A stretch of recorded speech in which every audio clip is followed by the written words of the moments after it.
క్రీస్తు ప్రభుని యందు ప్రియమైన సహోదరి సహోదరులారా, దేవుని బిడ్డలారా, ఈరోజు మనమందరం కూడా సామాన్య 27వ ఆదివారం కొనియాడుతూ ఉన్నాం. ఈ 27వ ఆదివారంలో యావే ప్రభు హబక్కూకు ప్రవక్త ద్వారాగా, పునీత పౌలు గారు తిమోతి రాసినటువంటి లేఖ ద్వారాగా, యేసుక్రీస్తు కూడా ప్రియబిడ్డలారా విశ్వాసం గురించి, అలాగే ఆవగింజంత విశ్వాసం ఉన్నట్లయితే మీరు ఏ అద్భుతం చేసినా కానీ అది జరుగుతుంది, మీకు అసాధ్యమైనది అంటూ ఏమీ లేదు, విశ్వాసమే ప్రతి ఒక్కరికి ఉండవలసినటువంటి గొప్ప సుగుణం అనే విషయాన్ని మనం 3 పట్టణాలు కూడా మనం చూస్తూ ఉన్నాం. ముందుగా మొదటి పట్టణాన్ని ధ్యానం చేసుకుందాం. మొదటి పట్టణాన్ని హబక్కూకు గ్రంథం నుంచి తీసుకునబడింది. 1వ అధ్యాయము 2-3 వచనములు మరియు 2వ అధ్యాయము 2-4 వచనాలు మనం చూస్తూ ఉన్నాం. ఈ హబక్కూకు అనేటువంటి ఆ ప్రవక్త యొక్క పేరుకి అర్థం ఏంటంటే హత్తుకుని ఉండును లేదా కౌగిలించుకొని ఉండును, టు ఎంబ్రేస్ అనేటువంటి అర్థాన్ని ఇస్తూ ఉంది ఆ పేరు. హత్తుకుని ఉండటం, అలాగే కౌగిలించుకుని ఉండటం అనేటువంటి ఆ పేరుకి అర్థం ఎందుకు వచ్చిందంటే, ప్రవక్తలందరూ కూడా, దేవుని యొక్క సేవకులందరూ కూడా భగవంతుడిని హత్తుకుని ఉండాల, దేవుణ్ణి హత్తుకుని ఉండాల, దేవునికి అతి సమీపంగా జీవించాలి, దేవుడే సర్వస్వంగా జీవించాలి. ఇదే ఈ హబక్కూకు అనే పేరుకి అర్థం. హత్తుకుని ఉండటం లేదా కౌగిలించుకుని ఉండటం అనేటువంటి పేరుకి అర్థం ఇదే. కాబట్టి ఇప్పుడు బిడ్డలారా, ప్రవక్తలందరూ కూడా, దేవుని సేవకులందరూ కూడా, ప్రవక్తలు కావచ్చు, యాజకులు కావచ్చు, గురువులు కావచ్చు, విశ్వాసులందరూ కూడా కావచ్చు, ఈ పేరుకి అర్థం అదే. ఏంటని? హత్తుకుని ఉండాలి. ఈ లోకాన్ని హత్తుకుని ఉండటం కాదు, ఈ ప్రపంచాన్ని హత్తుకుని ఉండటం కాదు, ఈ లోక వస్తువుల్ని, ఈ లోక వ్యామోకాల్ని, ఈ లోక సుఖాలని, ఈ లోక సౌకర్యాల్ని, ఈ లోక వైభవాల్ని హత్తుకుని జీవించడం కాదు. మనిషి అనగా దేవుడిని హత్తుకుని ఉండాలి, దేవుని పవిత్రతను హత్తుకుని ఉండాలి, దేవుని యొక్క నియమ నిబంధనల్ని కౌగిలించుకుని జీవించాలి. అవే మనకు నిత్య జీవితం ప్రసాదించేవి, అవే మనకు మోక్షరాజ్యం ఇచ్చేవి, అవే మనం దేవుని దగ్గరికి చేర్చేది. అదే ఈ పేరుకి అర్థం, హబక్కూకు అనే పేరుకి అర్థం. ప్రియబిడ్డలారా, సహోదరి సహోదరులారా, మరి ఈ హబక్కూకు ఏ సంవత్సరంలో పుట్టాడు, ఏ కాలంలో పుట్టాడు అని మనం ఆలోచన చేస్తే కనుక, ఈ హబక్కూకు యేసుప్రభు పుట్టడానికి 600 సంవత్సరాలకి ముందు పుట్టాడు అన్నమాట. యేసుప్రభు పుట్టడానికి 600 సంవత్సరాల ముందు పుట్టాడు ఈ హబక్కూకు ప్రవక్త. ఈ హబక్కూకు ప్రవక్తే ఇప్పుడు విడదారా యిర్మీయా ప్రవక్త జీవించిన కాలంలో జీవించాడు.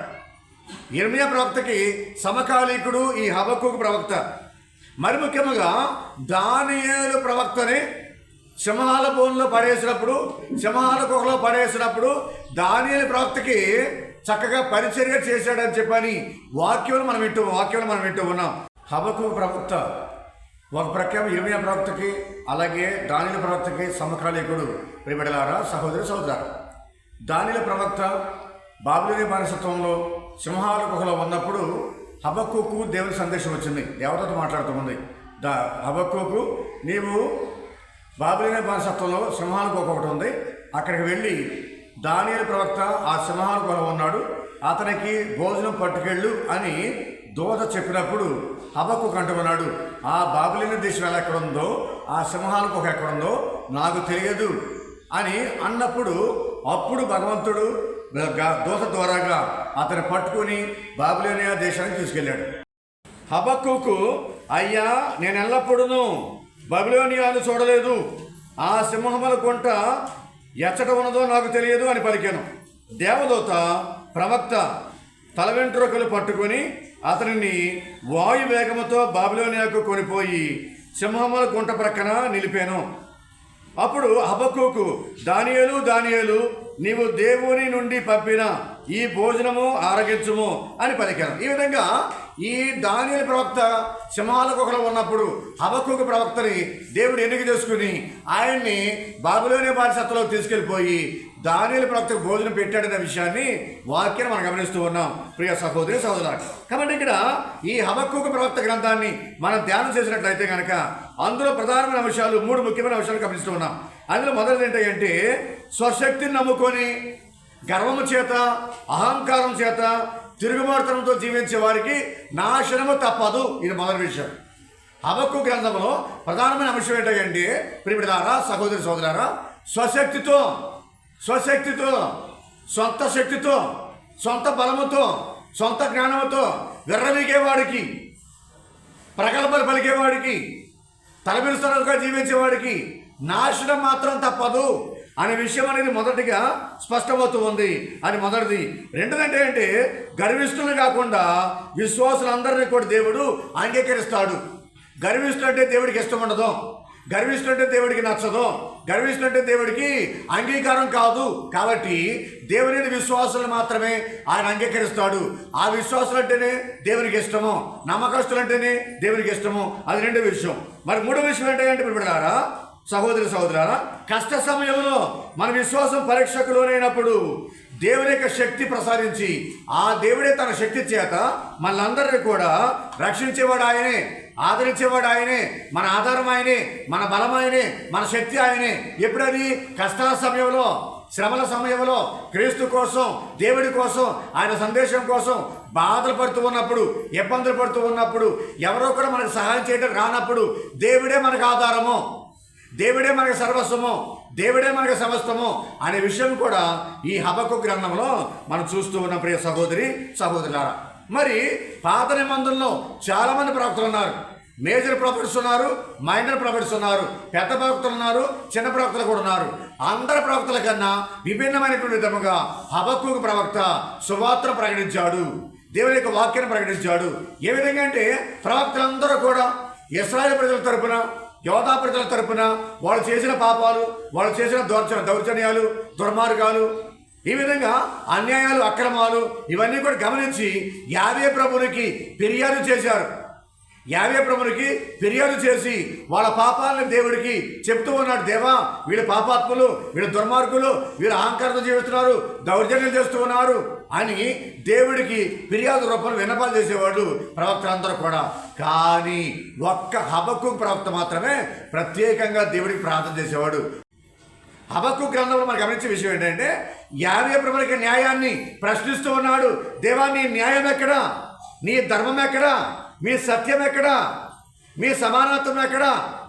పాపం చేసినటువంటి ఇశ్రాయేలు ప్రజలను శిక్షించడం కోసం ఇశ్రాయేలు ప్రజల కన్నా పాపాత్ములు, దుర్మార్గులు, మూర్ఖులైనటువంటి బాబిలోనియ దేశస్తుల్ని మీరు ఎన్నిక చేసుకుని నీ బిడ్డలను శిక్షించడానికి, దండించడానికి, బానిసత్వంలో తీసుకెళ్ళడానికి వాళ్ళని ఎన్నుకున్నారా ఏంటి మీరు? ఇది మీకు న్యాయమేనా? ఇది మీకు ధర్మమేనా చెప్పని హబక్కూకు ప్రవక్త దేవుని యొక్క న్యాయాన్ని, దేవుని యొక్క ధర్మాన్ని ప్రశ్నిస్తూ ఉన్నాడు. బిడ్డలారా, సహోదరి సహోదరులారా, కాబట్టి దేవుడిని ప్రశ్నించేటువంటి ఒకే ఒక వ్యక్తి ఎవరంటే ఈ హబక్కూకు ప్రవక్త. అలాగే యోబు గారు కూడా దేవుని యొక్క న్యాయాన్ని, దేవుని యొక్క కృపను, దేవుని యొక్క ప్రేమను ప్రశ్నించాడు. కాబట్టి ఇక్కడ నీతిమంతులు మాత్రమే, నిజాయితీపరులు మాత్రమే, ధర్మవర్తులు మాత్రమే, దేవునితో సఖ్యత కలిగి, దేవునితో కలిసి జీవించి, దేవునితో కలిసి నడిచేవాళ్ళు మాత్రమే దేవుడితో మాట్లాడగలరు, దేవుణ్ణి అడగగలరు. యోబు అడిగినట్లుగా దేవుణ్ణి అడగగలరు. దేవా, నేను ఏ పాపం చేశానని చెప్పని, నాకు ఈ దుస్థితి, నేనే తప్పు చేశానని చెప్పని, నాకు ఈ గడ్డు పరిస్థితి, నాకు వినాశం ఎందుకు వచ్చింది నాకు అని యోబు ప్రశ్నించాడు భగవంతుడిని. అలాగే యిర్మీయా ప్రవక్త కూడా ప్రశ్నించాడు దేవుడిని, నేనే తప్పు చేశానని చెప్పని, నాకు ఈ శిక్ష, నాకు ఈ దండన, నాకు ఈ వ్యాధి, నాకు ఈ బాధ, నాకు ఈ కన్నీరు, నాకు ఈ కష్టాలు, నేనే పాపం చేశానని చెప్పని నన్ను శిక్షిస్తూ ఉన్నావు. పాపాత్మైనటువంటి ఇశ్రాయేలు ప్రజల పక్షాన నువ్వు ఉన్నావని చెప్పని యిర్మీయా ప్రవక్త ఒక ప్రక్కన, యోబు ప్రవక్త ఒక ప్రక్కన, ఈ విధంగా ప్రవక్తలందరూ కూడా దేవుడిని నీతిగా జీవించేటువంటి ప్రవక్తలందరూ కూడా దేవుడిని ప్రశ్నించారు. ఆ కోవలోనే కొంచెం భిన్నంగా ప్రశ్నిస్తూ ఉన్నాడు ఇక్కడ హబక్కూకు ప్రవక్త. దేవుని యొక్క న్యాయాన్ని, దేవుని యొక్క ధర్మాన్ని, దేవుని యొక్క చట్టాన్ని కూడా ప్రశ్నిస్తూ ఉన్నాడు. బిడ్డలారా, సహోదరి సహోదరులారా, కాబట్టి ఈ హబక్కూకులో ఉన్న ప్రత్యేకత ఇదే. హబక్కూకులో ఉన్నటువంటి ప్రత్యేకత ఇదే. కాబట్టి విశ్వాసులందరూ కూడా, మంచివారందరూ కూడా, నీతిమంతులందరూ కూడా బాధలు కష్టాలు పడుతూ ఉన్నారు. పాపాత్ములు మాత్రం సుఖపడుతూ ఉన్నారు, దుర్మార్గులు మాత్రం సుఖపడుతున్నారు, దౌర్జన్యాలు చేసేవాళ్ళు సుఖపడుతూ ఉన్నారు, దౌష్ట్యాలు చేసేవాళ్ళు సుఖపడుతున్నారు. మరి వాళ్ళకి లేని శిక్ష మాకెందుకు ఇచ్చావు ప్రభువా అనేటువంటి ఆలోచన, ప్రార్థన బలం మనకు కూడా వస్తూ ఉంది, ఆలోచన మనకు వస్తూ ఉంది.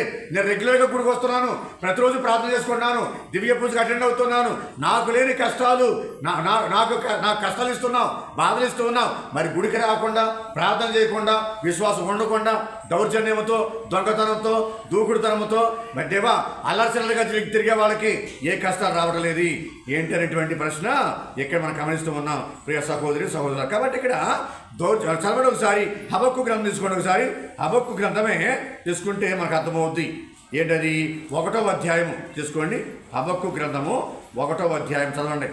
1వ అధ్యాయంలో మనం చదువుతూ ఉన్నాం కదా, 3వ వచనం చదవండి ఒకసారి. నీవు నేను ఎట్టి అన్యాయమును కాల్చునట్లు నేను ఇట్టి అన్యాయమును చూసినట్టు చేయటం ఎందుకు నువ్వు నాకు? చదవండి. నీవు ఆ దుష్కార్యములు చూచి ఎట్లు సహిస్తున్నావు? నీవు అంతయు వినాశనమే, దౌర్జన్యమే. గమనించండి, ఇశ్రాయేల్ దేశం అంతా కూడా దౌర్జన్యంతో నిండిపోయింది. ఇశ్రాయేల్ దేశం అంతా కూడా పాపంతో నిండిపోయింది. ఏంటి ప్రభు ఈ పాపాలు చుట్టాగా నేను బతికించింది నువ్వు? ఈ దౌర్జన్యాలు చూడటానికా నీకు కనిపించడం లేదా? ఈ దౌర్జన్యాలు వాళ్ళ గొడవలు నీకు కనిపించడం లేదా? వాళ్ళ అల్లర్లు నువ్వు కనిపించలేదా? నువ్వు చూడలేదు వాళ్ళ అల్లరిని, వాళ్ళ గొడవల్ని, వాళ్ళ యొక్క దౌర్జన్యాన్ని, వాళ్ళ దుడుకుతనాన్ని, వాళ్ళ అల్లరి మీద చూడలేదా? నన్ను ఎందుకు చూడటానికి పుట్టించావు నువ్వు? నన్ను ఎందుకు చూడటానికి ఇక్కడ ఉంచావు నువ్వు అని యావే దేవుడిని ప్రశ్నిస్తూ ఉన్నాడు ఈ హబక్కు ప్రవక్త. ప్రియబిడ్డలారా, సహోదరి సహోదరులారా, కాబట్టి ఇక్కడ మనం చూసే వాక్యం కూడా ఇదే. చదవండి ఒకసారి. అప్పుడు అంటున్నాడు, ఏమంటున్నాడు ఇక్కడ? దేవుని యొక్క వాగ్దానం చెప్తూ ఉంది. చదవండి ఒకసారి. 2వ అధ్యాయం తీసుకోండి. 2వ అధ్యాయము 4వ వచనం చదవండి. 2వ అధ్యాయం 4వ వచనం హబక్కు గ్రంథమే. ఆ సంగతి ఇదే, సత్యవంతులు గాక స్వాతిశైలైన దుష్టులు కొనసాగారు. గమనించండి, ఇక్కడ ఎక్కడి నుంచి కూడా ఇది కొనసాగుతుంది. ఏది కొనసాగుతుంది? మనుషులు మాత్రమే బ్రతుకుతారు, నీతి మంత్రులు మాత్రమే జీవిస్తారు, ధర్మాత్మలు మాత్రమే జీవిస్తారు, విశ్వాసులు మాత్రమే జీవిస్తారు. దౌర్జన్యంతోనూ, దౌష్ట్యముతోనూ, అల్లరి సెల్లరితనంతో, దుర్గుతనంతో నాశనం చేసేవాళ్ళు ఇక కొనసాగరు. వాళ్ళని నాశనం చేస్తాను, వాళ్ళని తొడముట్టేది చేస్తాను, వాళ్ళని మట్టిపాలు చేస్తాను. ఎక్కడి నుంచి కూడా జరిగేది ఇదే.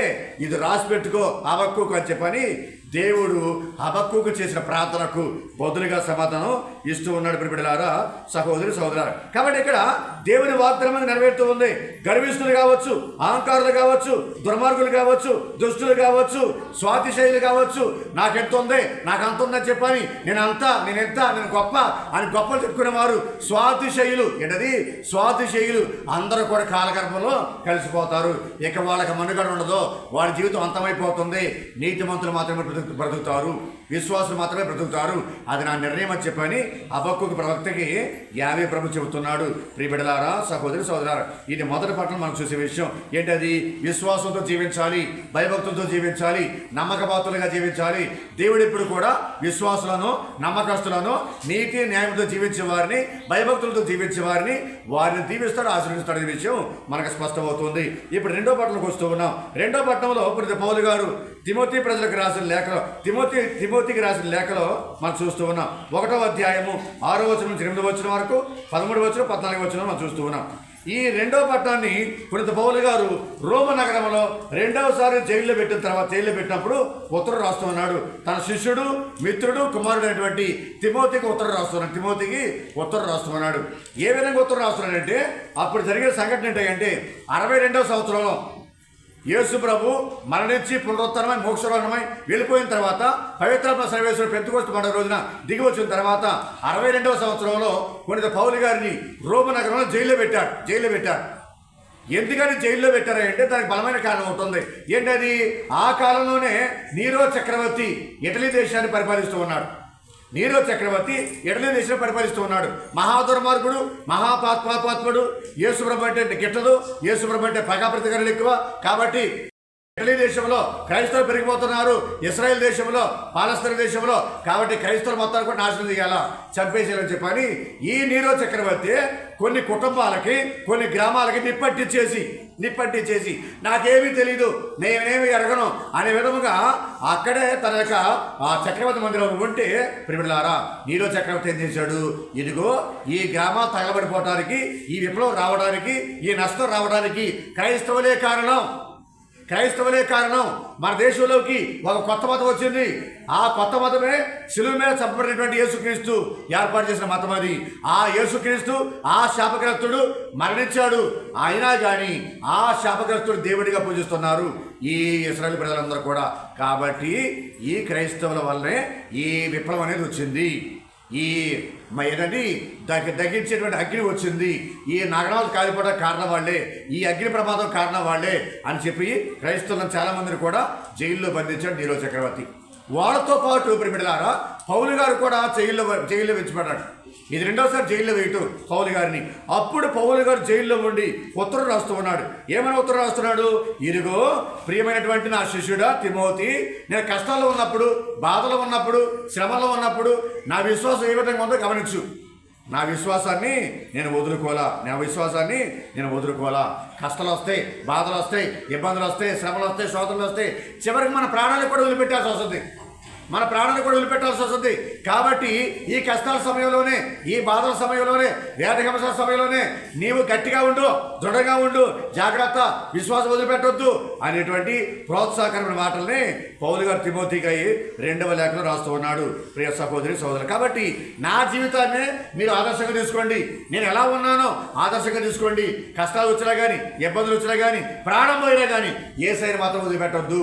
ఆయన అందరి సువార్తను మాత్రం వదిలిపెట్టవచ్చు. ఆయన ఏమంటారంటే ప్రియమిత్రులారా, సహోదరి సహోదరులారా, దేవుడు మనకు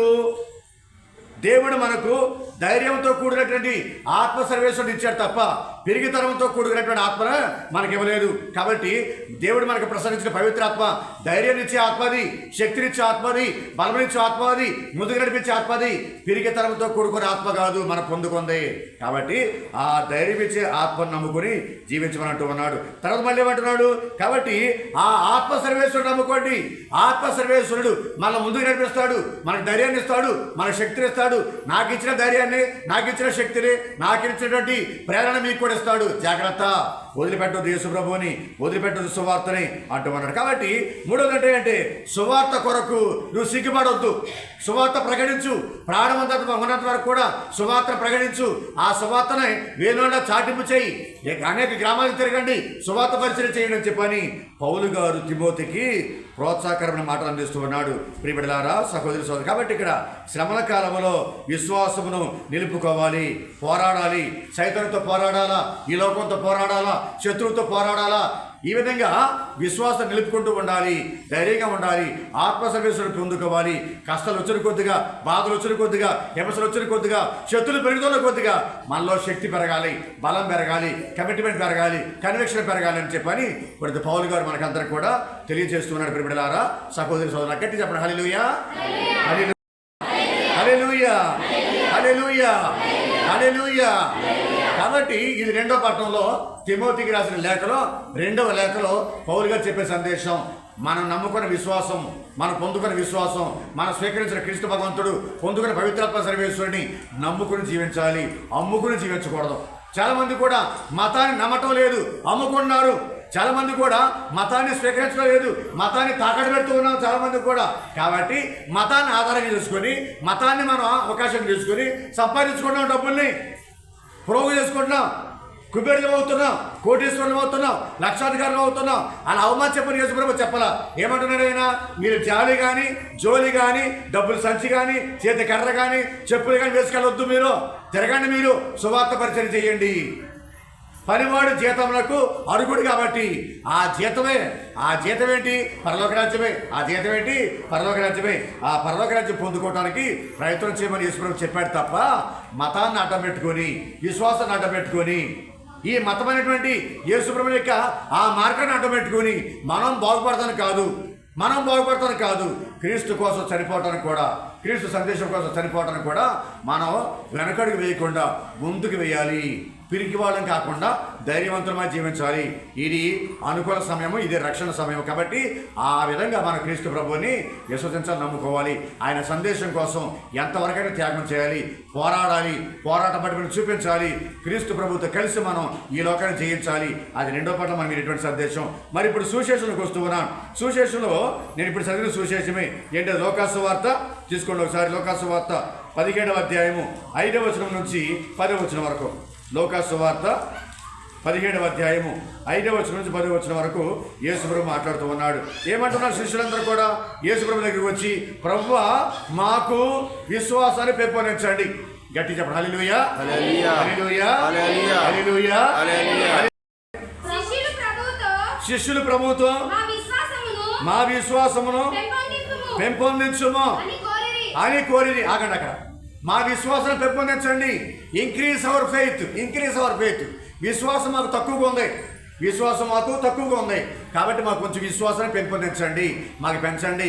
ఇంక్రీజ్ అవర్ ఫెయిత్ అని చెప్పని యేసు ప్రభు దగ్గరికి అపోస్తులు వచ్చి ప్రార్థన చేస్తూ ఉన్నారు. ప్రియబిడ్డలారా, సహోదరులారా, కాబట్టి ఇక్కడ విశ్వాసం అంటే అర్థం ఏంటి?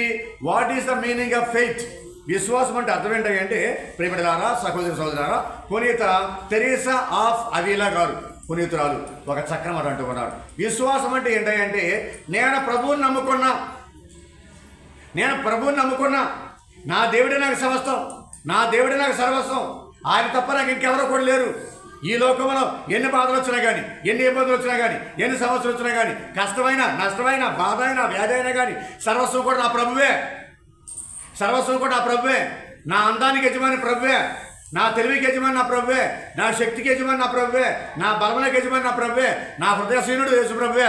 కాబట్టి సమస్తము కూడా నా జీవితానికి యేసుక్రీస్తు భగవంతుడే. అదే నా విశ్వాసం అని చెప్పని పునీత తెరీసా ఆఫ్ అవీలా గారు చెప్తున్నారు. ప్రియమిత్రులారా, సహోదరులారా, కానీ మనకి బైబిల్ బోధించే బోధన ఏంటంటే, విశ్వాసం మనకు అర్థం ఏంటి? చదవండి ఒకసారి. హెబ్రీ పత్రిక 11వ అధ్యాయం 1వ వచనం చదవండి. విశ్వాసం అంటే అర్థం ఏంటి చెబుతుంది మనకి బైబిల్. విశ్వసించుట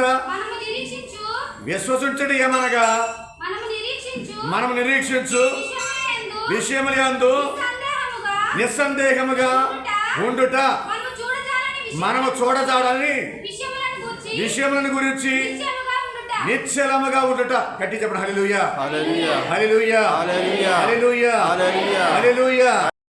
కాబట్టి విశ్వాసం అంటే ఏంటి? మనం చూడని విషయాలు, మనం గమనించిన విషయాలు, మన మేధస్సుకు అర్థం కాని విషయాలు, మన కంటికి కనిపించిన విషయాలు చాలా ఉన్నాయి ప్రపంచంలో.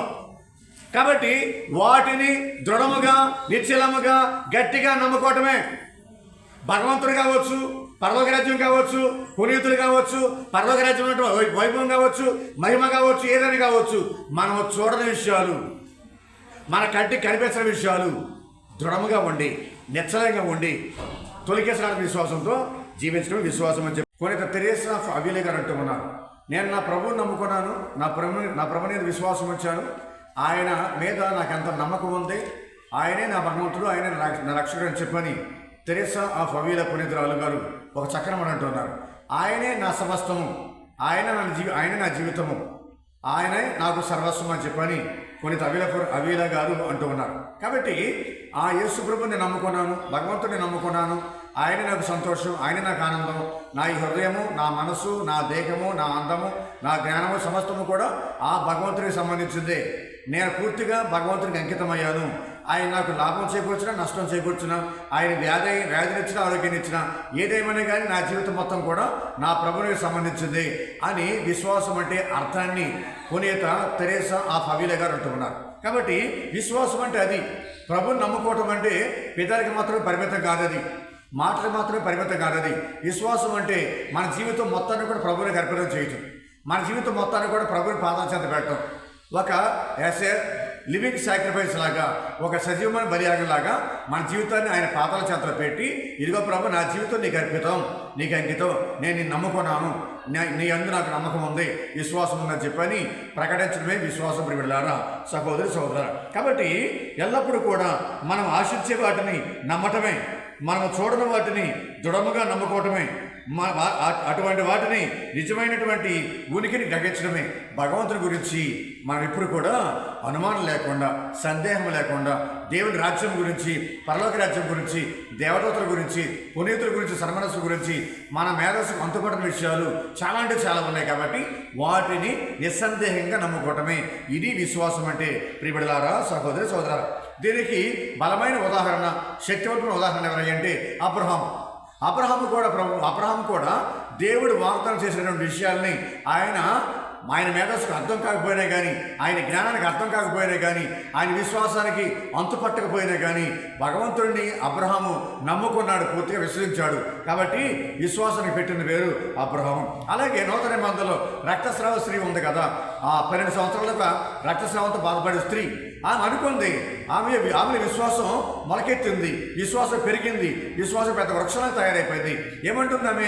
ఏమంటుంది, ఇదిగో నేను అనేకమైన వైద్యుల దగ్గరికి వెళ్ళాను, డబ్బు ఎంతో ఖర్చు పెట్టేశాను, వ్యయప్రయాసం అయిపోయింది, నాకు స్వస్థత రాలేదు, కానీ ఇంకా అనారోగ్యం పెరిగిపోయింది, నా రక్తస్రావం పెరిగిపోయింది, నా జీవితం అంతా కూడా దారుణంగా తయారైంది.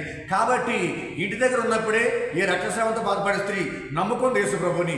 నేను గనక యేసుప్రభుని వస్త్రం తాకినట్లయితే నాకు స్వస్థత కలుగుతుంది, నాకు ఆరోగ్యం కలుగుతుంది అని చెప్పని ఆమె ఇంటి వద్ద ఉన్నప్పుడే ఆమె విశ్వాసాన్ని పొందుకుంది. విశ్వాసం అనేది పరిపక్వత చెందింది. ఇంటి వద్ద ఉన్నప్పుడే ఆమె విశ్వాసం మహావృక్షంగా పెరిగిపోయింది. యేసుప్రభునికి ఆ వస్త్రాన్ని అంటుకున్నంత మాత్రానే ఆమెకు స్వస్థత వస్తుందని కాదు, కానీ విశ్వాసం మనసు నిండా నింపుకుంది. అలాగే ప్రియమైన సహోదరులారా, ఎల్లప్పుడూ కూడా మన విశ్వాసాన్ని పెంపొందించుకోవాలి. మన హృదయంలో, మన మనసులో విశ్వాసాన్ని పెంపొందించుకోవాలి. అలాగే సిరియా దేశస్తుడైనటువంటి నామాను కూడా అంతే. ఆయన సిరియా దేశంలో ఉన్నప్పుడే నేను ప్రవక్త దగ్గరికి వెళ్తాను, దేవుని యొక్క దేశం ఒకటి ఉంది, ఇశ్రాయేల్ దేశం ఒకటి ఉంది. లోక 17లో 7వ వచనం నుంచి 10వ వచనం వరకు సువిశేష భాగాన్ని మనం చూస్తూ ఉన్నాం. చదవండి ఒకసారి.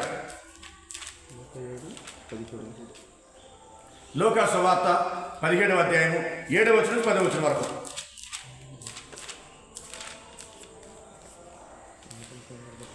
అప్పుడే పొలం నుండి ఇంటికి వచ్చిన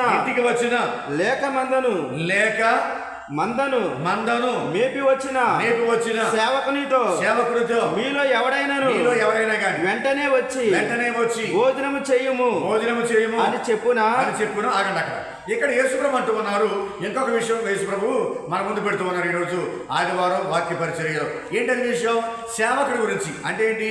ఈ భూలోకంలో ఉన్న సేవకుడి గురించి, యేసయ్య చెప్తూ ఉన్నాడు. ఇక్కడ యేసయ్య చెప్పినటువంటి ఈ ఉపమానంలో, ఈ కథలో ఈ సేవకుడు మల్టీ టాలెంటెడ్ సేవకుడు అన్నమాట.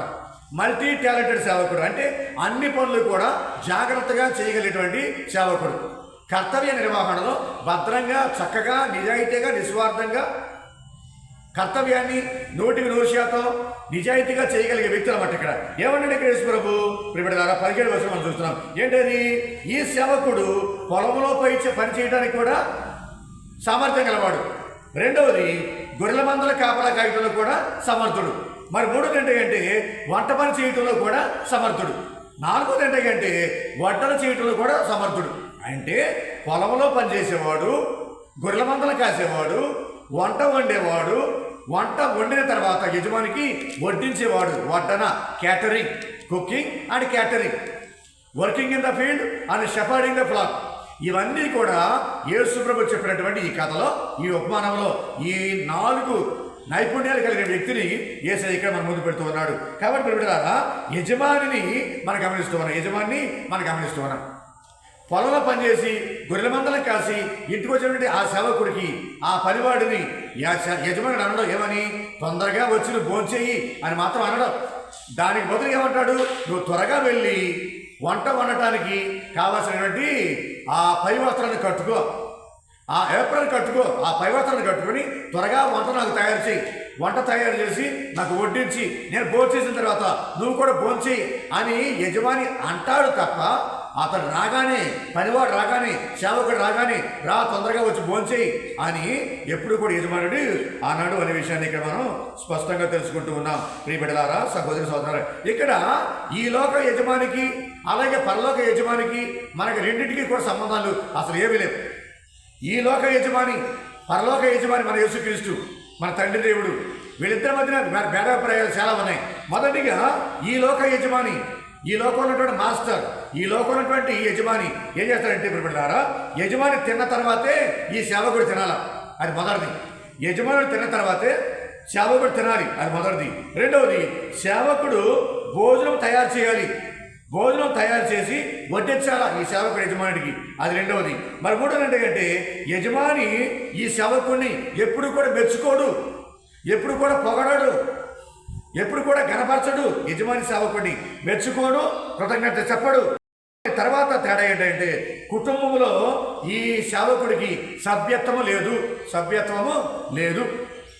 ఇది ఈ లోకానికి సంబంధించినటువంటి యజమాని సేవకుడి పట్ల ఉండేటువంటి గుణాలు.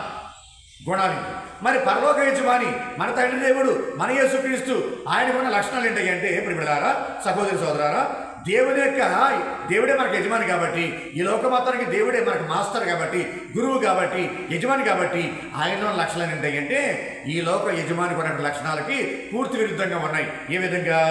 మన దేవుడు, మన యజమాని ఆయనే స్వయముగా విందు ఏర్పాటు చేస్తాడు. భూలోక యజమానికి ఏమో సేవకుడి విందు తయారు చేస్తాడు.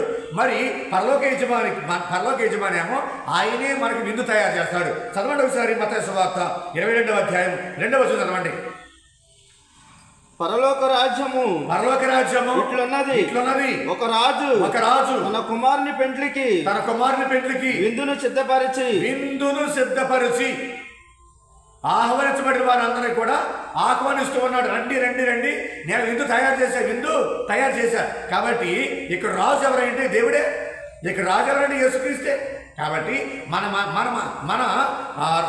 రాజు, మన యజమాని, మన మాస్టర్, మన గురువు, మన దేవుడు విందు ఆయనే స్వయంగా తయారు చేస్తాడనే విషయాన్ని ఇక్కడ మనం గమనిస్తూ ఉన్నాము. ప్రియ సహోదరులారా, దేవుని బిడ్డలారా, ఆయనే విందు తయారు చేసి ఆ విందును ఆరగించడానికి సేవకులమైన మనందరూ కూడా యేసుక్రీస్తు తండ్రి దేవుడు ఆహ్వానిస్తూ ఉన్నాడు భోజనం చేయడానికి. ప్రియ బిడ్డలారా, మరి రెండవ తేడా ఏంటంటే గమనించండి.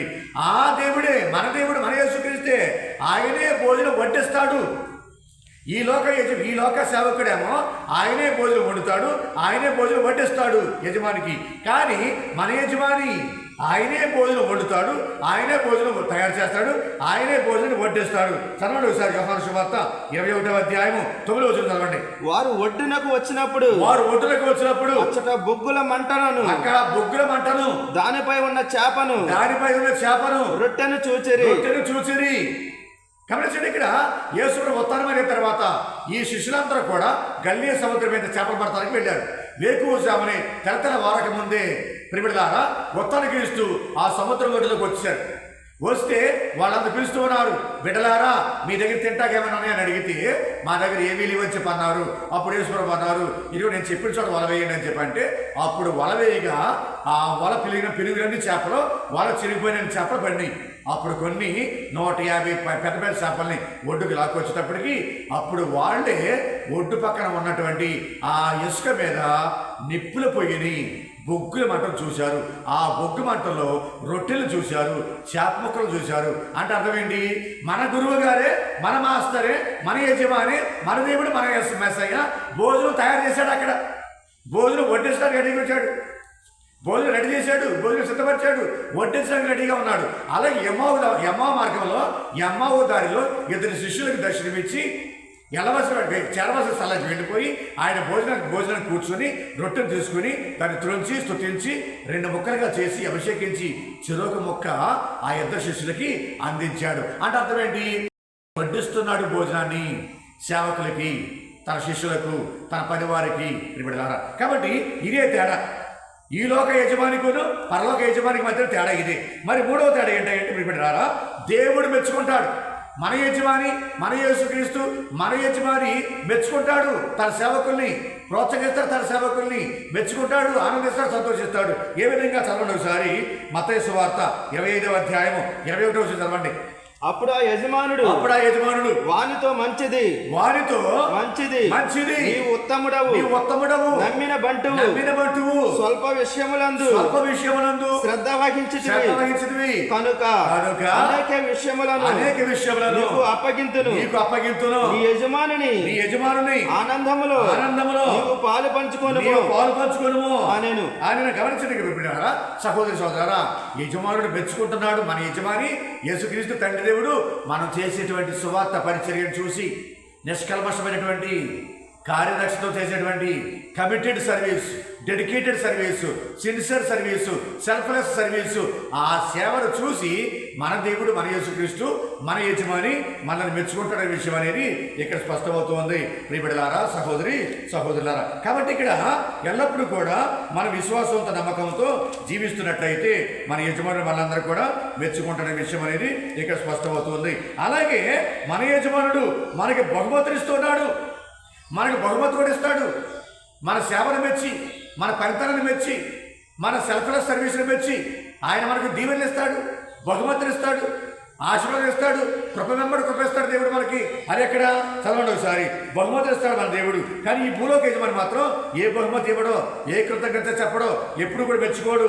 కానీ మన యజమాని, మన పరలోక యజమాని మాత్రం మనల్ని మెచ్చుకుంటాడు, మనకు బహుమతి ఇస్తాడు. తీసుకోండి సార్, లోకా సువార్త 19వ అధ్యాయము 17వ వచనం మనకు అర్థమవుద్ది.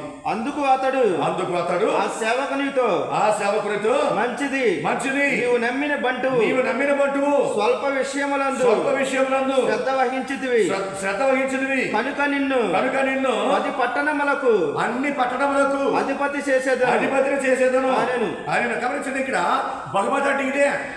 Gift is going to give us. బహుమతిని ఆయన మనకు అనుగ్రహిస్తూ ఉన్నాడు. కాబట్టి ప్రియమిత్రులారా, సహోదర సోదరారా, ఇదే మనకి మా తేడా గమనిస్తూ ఉన్నాం. ఈ లోక యజమానికును పరలోక యజమాని మన దేవుడు మన యేసుక్రీస్తుకి మధ్య ఉన్నటువంటి తేడా. కాబట్టి ఈ తేడా చాలా ముఖ్యమైన తేడా ఇది. ఇంకొక విషయం మనం గమనిస్తూ ఉన్నాం. ఈ లోక యజమానికును పరలోక యజమానికి మధ్య తేడా ఏంటంటే, మన పరలోక యజమాని సేవకులతో కలిసి భోజనం చేస్తాడు. He desires to dyne with his servants. చదవండి ఒకసారి. రెవల్యూషన్ దర్శన గ్రంథము 3వ అధ్యాయము 20వ వచనం చదవండి, మీకు అర్థమవుతుంది. వినుము నేను ద్వారం వద్ద నిలుచుండి తలుపు తట్టుచున్నాను. ఎవరైనాను నా స్వరము విని తలుపు తెరిచి లోనికి వద్దును, నేను లోనికి వస్తాను. వానితో భుజింతును అతడు నాతో భుజించును. కాబట్టి ఇక్కడ భూలోక యజమాని సేవకుడితో కలిసి, పరలోక యజమాని మన యేసుక్రీస్తు తండ్రి దేవుడు త్రిత్రయ సర్వేశ్వరుడు విశ్వాసతో కలిసి భోజనం చేస్తాడు. ఆయన. మనం అందరం దేవుడితో కలిసి భోజనం చేస్తాం. There is an equality, there is a fraternity, there is a filial love between the believer and God himself. కాబట్టి విశ్వాసుకులు దేవుడికి మధ్యలో అవినవ సంబంధం ఏర్పడుతుంది, చక్కని సంబంధం ఏర్పడుతుంది, ప్రేమబంధం ఏర్పడుతుంది. కాబట్టి ఆ అనుబంధాన్ని మనం చూస్తూ ఉన్నాం పరలోక దేవునితో. చివరిగా ప్రియమిత్రులారా, సహోదర సోదరులారా, దేవుని కుటుంబంలో మనకందరికీ సభ్యత్వం లభిస్తూ ఉంది. ఈ భూలోక యజమానితో సేవకుడికి సభ్యత్వం లేదు, కుటుంబంలో సభ్యత్వం లేదు, కుటుంబంలో స్థానం లేదు. సేవకుడే, పనివాడే, యజమానే. కానీ పరలోక యజమాని మాత్రం సేవకులమైన మనందరితో కూడా కలిసి భోజనం చేస్తాడు, కుటుంబంలో సభ్యతను ఇస్తాడు, కుటుంబంలో సభ్యులతో మనమందరం కూడా. చదవండి ఒకసారి యోహాను సువార్త 20వ అధ్యాయము 17వ వచనం చదవండి. యేసు మగ్దల మరియమ్మతో నన్ను ముట్టుకొనవద్దు, నేను ఇంకను తండ్రి యొద్దకు ఆరోహణమై పోలేదు. నీవు వెళ్ళి నా సహోదరులతో ఇట్లు చెప్పుము, నేను నా తండ్రియు మీ తండ్రియు నా దేవుడను మీ దేవుడైనా వాని యొద్దకు ఆ ప్రభుని యొద్దకు ఆరోహణమై పోవచ్చున్నాను. ఏమంటే ఇక్కడ యేసుక్రీస్తు ఉత్తర క్రీస్తు భక్త మరియమ్మతో, ఇదిగో వెళ్ళి నా సహోదరులతో చెప్పు. ఎవరిక్కడ నా సహోదరులు అంటే? అపోస్తలులే, శిష్యులే నా సహోదరులు. అంటే ఉత్తర క్రీస్తు తన యొక్క శిష్యులను, తన యొక్క సేవకులను, తన యొక్క పనివారిని, తన యొక్క మిత్రులను, స్నేహితుల్ని నా సహోదరులు అంటూ ఉన్నాడు. అంటే అర్థం ఏంటి? యేసుక్రీస్తు తండ్రి దేవుని కుటుంబంలో ఈ శిష్యుల్ని కూడా సభ్యత్వంతో దీవిస్తున్నాడు. ప్రియబిడ్డలారా, సహోదరి సోదరు. కాబట్టి ఇక్కడ ఈ భూలోక సంబంధమైనటువంటి యజమాని, అలాగే పరలోక సంబంధమైనటువంటి మన యజమాని యేసుక్రీస్తు ఆత్మసర్వేశ్వరుడు తండ్రి దేవుడు మనకందరికీ ఉన్నతమైన దీవులు ఇస్తూ ఉన్నాడు, ప్రశస్తమైన ఆశీర్వాదాలు ఇస్తూ ఉన్నాడు. కాబట్టి మన విశ్వాసం బలంగా ఉండాలి. కాబట్టి ఈ విశ్వాసం అనేది ఒక బహుమతి. ప్రియబిడ్డలారా, it's a gift. Faith is a gift అనమాట. ఈ దేవుడు గ్రాట్యుటస్ గిఫ్ట్గా, వెలకట్టలేని బహుమతిగా తన యొక్క భక్తులకు, తన యొక్క బిడ్డలకు ఒక బహుమతిగా ఇచ్చాడు విశ్వాస వరాన్ని. ఆ విశ్వాస వరాన్ని, ఆ బహుమతిని భద్రంగా మనం కాపాడుకోవాలి, ప్రాణపదంగా దాన్ని కాపాడుకోవాలి, దాన్ని భద్రపరచుకోవాలి, దాన్ని పెంపొందించుకోవాలి, దాన్ని వికసింప చేసుకుంటూ ఉండాలి, దాన్ని ఒక మహావృక్షంగా పెంపొందించుకోవాలి, దాన్ని పెంచాలి. ప్రియబిడ్డలారా, కాబట్టి ఆ విశ్వాసాన్ని మనం పాడు చేయకుండా, నాశనం చేయకుండా, ఎండబెట్టకుండా, కాబట్టి దాన్ని కోతుపాలు చేయకుండా నిర్వీర్యం చేయకుండా ఆ విశ్వాసం మనం సజీవంగా ఉంచుకోవాలి. దానిలో జీవాన్ని పెరిగిపోయాలి. దాన్ని మనం పెంచి పెద్ద చేసుకోవాలి.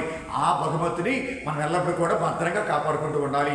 అదే ప్రియులారా ఈరోజు విశ్వాసాన్ని మన పదవిగా కాపాడుకోవడం అంటే అదే అర్థం. కాబట్టి విశ్వాసం అనేది దేవుడు మనకి దయచేసేటువంటి గొప్ప బహుమతి అది. కాబట్టి ద ఫెయిత్ ఇన్ యాక్షన్ విశ్వాసులైనటువంటి ఆ క్రియలు లేని విశ్వాసం అనేది వ్యర్థము.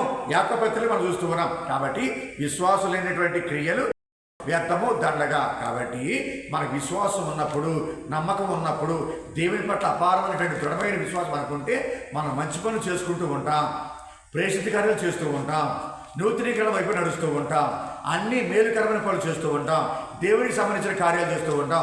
నాశనం చేసుకుంటూ పాడు చేసుకుంటూ తిరుగుతూ ఉంటే కనుక నీలో విశ్వాసం ఉన్నట్లు కాదు, నీలో విశ్వాసం ఉన్నట్లు కాదు. ఏ విధంగా అయితే యెహెజ్కేలు గ్రంథంలో 37వ అధ్యాయంలో ఎండిపోయినటువంటి ఎముకల లోయ ప్రవక్త చూశాడో, ఆ దేవుని వాక్కును ఆ ఎండిపోయిన ఎముకల మీద ప్రవచనాలు పలుకుతూ ఉన్నాడో, దేవునికి శ్వాస ఆ ఎండిపోయిన ఎముకల మీద ఆయన ఊదాడో ప్రియులారా, ఆ ఎండిపోయిన ఎముకలన్నీ కూడా జీవంతో నిలిచాయి, ఒక మహా సైన్యంగా తయారయ్యాయి. అలాగే మనమందరం కూడా ఎండిపోయి జీవిస్తూ ఉన్నాం, మాడిపోయి జీవిస్తూ ఉన్నాం, మట్టి పాలవుతూ ఉన్నాం, నిర్జీవమైపోతూ ఉన్నాం. కాబట్టి అటువంటి నిర్జీవమైన ఎండిపోయిన మృతతుల్యమైనటువంటి ఈ విశ్వాసము జీవితాన్ని మళ్ళీ శిఖరం చేసుకోవాలంటే ఏం చేయాలి? దేవుని వాక్కును నువ్వు వినాలా, దేవుని ధర్మశాస్త్రం ప్రకారం జీవించాలా, దేవుని యొక్క నియమ నిబంధన ప్రకారం జీవించాలా, దేవుని కట్టల ప్రకారంగా జీవించాలా, దేవుడు చెప్పిన చట్టాన్ని చట్టబద్ధంగా జీవించాలి. ఆ చట్టమే వినాలా, కథోలిక శ్రీసభ చట్టం అది. ఆ చట్ట ప్రకారంగా మనం జీవిస్తే, దేవుని వాక్కు ప్రకారంగా జీవిస్తే, ఎండిపోయిన ఈ బ్రతుకులు, మాడిపోయిన ఈ బ్రతుకులు, నిర్వీర్యమని ఈ బ్రతుకుల్ని యేసుక్రీస్తు తండ్రి దేవుడు చిగురింప చేస్తాడు. కాబట్టి ఈ విశ్వాసాన్ని మనం పొందుపరుచుకోవాలి, భద్రపరచుకోవాలి. కాబట్టి విశ్వాసం అనేది ఒక బహుమతి. ఈ విశ్వాసం అనేది క్రియల రూపంలో బయటపడాలి, మంచి పనులు చేయడం బయటపడాలి. డేమనిక్ యాక్షన్స్ కాదు, డేమనిక్ యాక్టివిటీస్ కాదు, సైతానికి సంబంధించిన పనులు కాదు, సైతాన్ని రాజ్యానికి సంబంధించిన పనులు కాదు.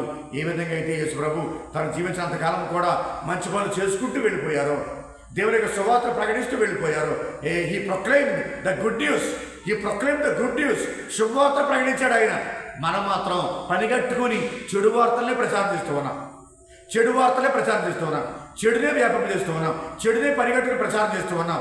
వాడు మంచోడు కాదు, వీళ్ళు మంచోడు కాదు, ఆయన మంచోడు కాదు, ఈయన మంచోడు కాదు, ఆ కుటుంబం మంచిది కాదు, ఈ కుటుంబం మంచిది కాదు అని చెప్పని ప్రకటన చేస్తూ ఉన్నాం. నీకేదో పెద్ద ఉద్యోగం వచ్చినట్టు, నీకేదో పెద్ద జీతం వచ్చినట్లుగా, నీకు జీతం వస్తున్నట్టుగా పరిగట్టుని ప్రచారం చేస్తూ ఉన్నాం, చెడుని ప్రచారం చేస్తూ ఉన్నాం, సైతాన్ని ప్రచారం చేస్తూ ఉన్నాం, సైతాన్ యొక్క వాక్యాన్ని ప్రచారం చేస్తూ ఉన్నాం. కాబట్టి చెడుని కాదు నువ్వు ప్రచారం చేయవలసింది.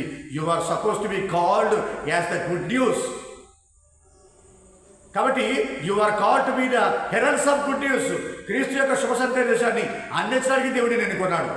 చెడుని ప్రచారం చేయమని కాదు, ఇక్కడ ఉన్నదాన్ని లేనట్టుగా ఉన్నట్లుగా ప్రచారం చేయడానికి నేను ఎన్నుకోవాలి దేవుడు.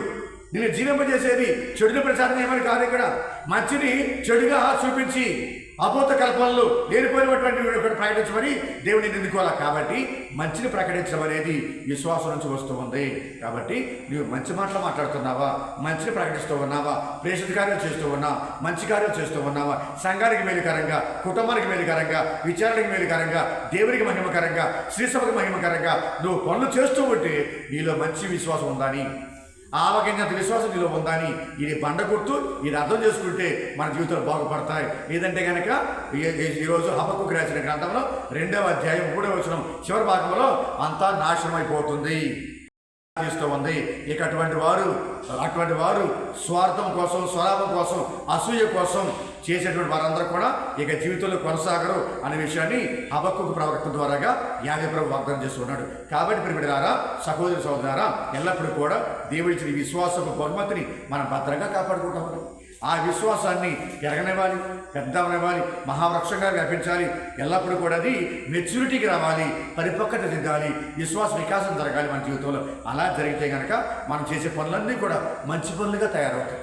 మనం చేసే కార్యాలన్నీ కూడా మంచి కార్యాలుగా ఉంటూ ఉంటాయి. అప్పుడు మెచ్చుకుంటాడు దేవుడు. భగవంతుడు మెచ్చుకుని మనకు దీవెనలు, మనకు బహుమతులు అనుగ్రహిస్తాడు. ఆ విధంగానే మన రక్షణ వైపు నడుపుతాం, రక్షణ పదవులు నడుపుతాం, మోక్ష మార్గం నడుపుతాం. ఆ భగవంతుడు మనందరూ కూడా చల్లగా చూసి దీవించి ఆశీర్వదించి సదాకాలం కాపాడును గాక. ఆమె తల్లవంచుడు కళ్ళు మూసుకోండి. చిన్న ప్రార్థన చేసుకుందాం. సర్వశక్తిగల సర్వేశ్వర, దయగల మా తండ్రి, ప్రేమగల ప్రభావ, మీకే వందనములు స్తోత్రం మా తండ్రి.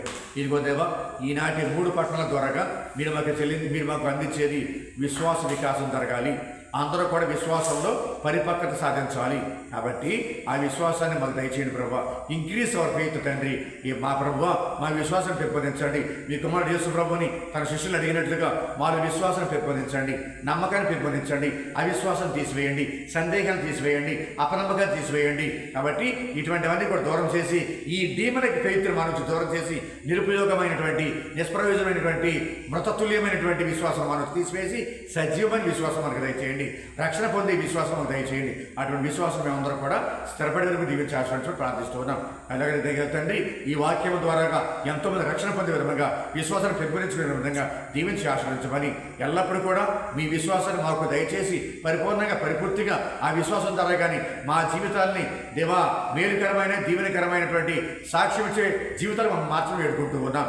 ఎల్లప్పుడూ కూడా మీకు సాక్ష్యం ఇచ్చి విడలుగా, మీకు ఎల్లప్పుడూ కూడా గొప్పగా పేరు తెచ్చేలాగా దీవింప చేయమని, అలాగే ఈ వాక్యం ద్వారాగా మా అందరికి ఆరోగ్యాన్ని, శక్తిని బలం దయచేయమని, ఈ వాక్యం ఆలకించే బిడ్డలందరూ కూడా దీవించి ఆశ్రయించమని, ఈ యూట్యూబ్ ఛానల్ ద్వారాగా ఎవరైతే ఈ వాక్యాన్ని తిలకిస్తూ ఉన్నారో, ఆలకిస్తూ ఉన్నారో, ఆ విధంగా వినటం వల్ల విశ్వాసం కలుగును అన్నట్లుగా ఈ వాక్యం వినుచున్న కొద్దిగా వారి విశ్వాసాన్ని పరిపూర్తిగా నింపి నడిపించమని, ఆరోగ్యాన్ని, శక్తిని, బలమును, శాంతిని, సమాధానాన్ని, కుటుంబ ఐక్యతను దయచేయమని, సంతానాన్ని బిడ్డలకు అనుగ్రహించమని, అప్పుల బాధలో కూరుకుపోయిన వారిని దీవించి ఆశ్రయించమని, ఎల్లప్పుడూ కూడా మా బిడ్డలందరినీ కూడా కాచి కాపాడి కంటికి రెప్పలా దీవించి ఆశ్రయించమని మా ప్రభువు యేసుక్రీస్తు ద్వారా ఈ మనవి చేయుచున్నాము తండ్రి.